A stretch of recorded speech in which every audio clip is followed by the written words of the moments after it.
up guys, Spider Benjamin. I've got another review for you today, this time of Adventure Force. Well, once again Adventure Force. This time I got for you the Adventure Force Liberator. This one is a very sweet one, very comfy, very fun to use. So external overview, starting up the front, no insert barrel up. This is a rival blaster. Down below is the priming handle to prime. You do that. The prime stroke is pretty simple, pretty comfy. The only problem is sometimes you can short stroke it, so pretty much, well, that one works. That one's more on purpose, but you get the point. It's the same thing. Below that also is the Mossberg loading port. This is a very unique loading system that hasn't really been done before. It's the one that feels the most like a shotgun, just like shoving in your shells, shutting, fire. But very simple.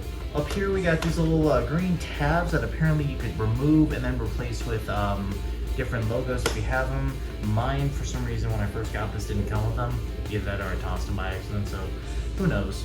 Up here we got a kind of a Picatinny style rail, which you can put Nerf attachments on, but they wobble around like crazy, so probably not fully recommended. Back here we got a little sling mount if you want to run this on your side as kind of like a secondary. Now down to the grip. The grip's actually surprisingly pretty comfy.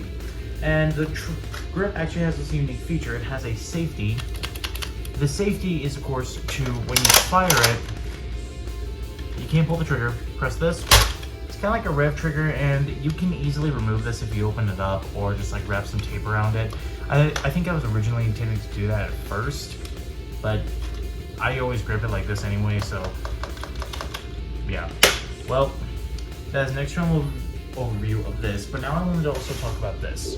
So this comes with the Adventure Force knockoff rival rounds, and here's a standard rival round.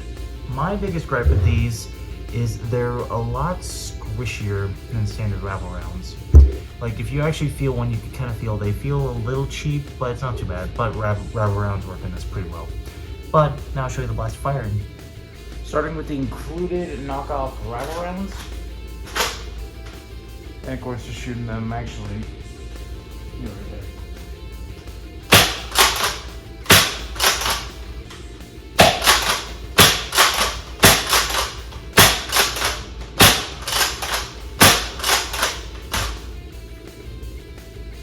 Okay.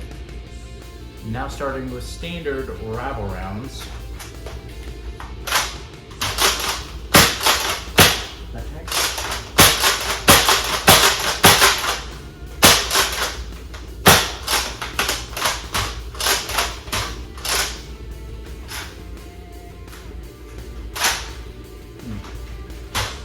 Weird. Alright, so I feel like I should explain. I don't know exactly what happened with that first dry fire. I was looking down because it was weird. But firing this blaster is actually really a whole lot of fun. I really enjoy the Liberator. It's definitely just the feeling of just a pistol grip shotgun. Like I love wielding this thing. The only thing, of course, I've heard that shoots kind of softer than a rival blaster, but it's because safety feature. And then yeah, no. So that is all the objective information that I can really provide. Now, my personal opinion. I mean, overall, I like it. I really like this blaster. It's a very unique shotgun feel. It's an amazing feature. Like it feels cool. Like you feel. I always look at this as you kind of feel a little like Laurie Strode, or just like those gangsters where you're just like.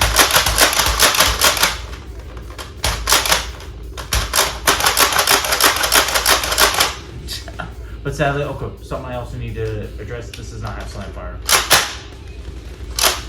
It feels like it does, but it doesn't. Sad. But nonetheless, still a good pick.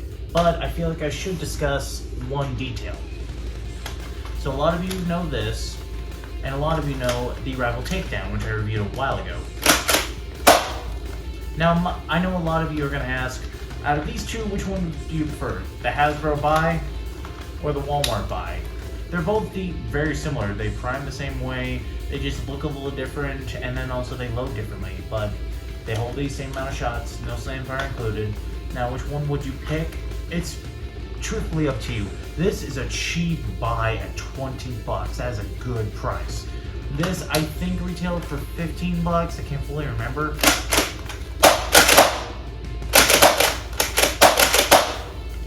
Yeah, no. This is actually, I feel, a lot easier. Like, you could actually probably get like a holster for this. Like, legit, just like a leg holster then.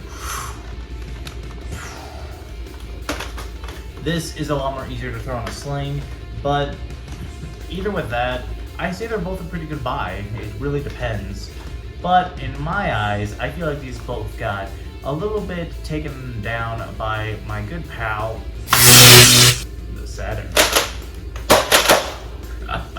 Sorry guys, I had to bring the Saturn into this since I haven't brought it up in a while. I still love this thing. Like, this is what I feel like you would get if you combine the two of them, because you get sort of the angled foregrip as the takedown, the shape of the Liberator, but then of course you add a stock to it. And of course guys, I still love this blaster. This is still my second favorite blaster of all time.